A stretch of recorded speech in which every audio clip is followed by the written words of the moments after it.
bobo ang administrasyon. Yan lang naman ang panibagong hirit ni VP Sara matapos punahin ng Malacanang ang kanyang mga biyahe abroad. May patutsada rin ang bise sa anti-drug campaign ng Pangulo. Narito ang agenda report ni Joan Manalo. Hindi ko alam kung sinasadya nila na ayaw intindihin o talagang bobo lang talaga yung nasa administrasyon. I'd likely lean doon sa latter kasi sa lahat ng mga desisyon nila lately. Binanata ni VP Sara ang administrasyon ni PBBM. Hindi raw kasi nito naiintindihan ang pagkakaiba ng personal at official trip. Kamakailan lang kasi, kunestyon ni Palace Press Officer Claire Castro ang frequent overseas trips ng bise. Pang-personal daw ba o pang-bayan ang hirit ni Castro? Ang sagot naman ng pangalawang Pangulo.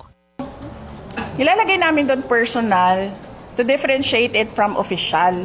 Kasi pag personal, hindi ako gumagamit ng pera ng bayan. Pag official, gumagamit ako ng pera ng bayan. Hindi ibig sabihin na personal na lakad yan ay holiday o pamamasyal yan. So, yun yung ibig sabihin ng personal. Walang ginamit na pera ng gobyerno sa lakad na ito. Pero nagtatrabaho pa rin ako. Dalawang bansa na ang napuntahan ni VP Sara sa loob ng 2 linggo. Una ang Malaysia kung saan siya nagdaos ng Independence Day celebration.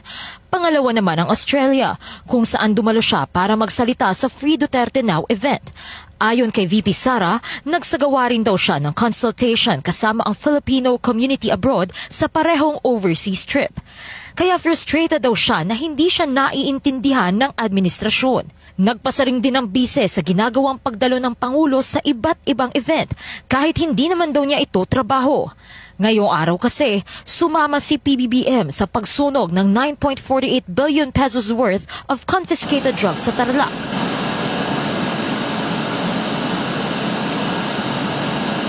Hindi ko alam, ma'am. Trabaho ba ng presidente ang sirain ang ebidensya ng ano? Hindi trabaho ng presidente ang mag-photo op sa nahuli na drugs at mag-photo op sa pagsira ng nahuli na drugs.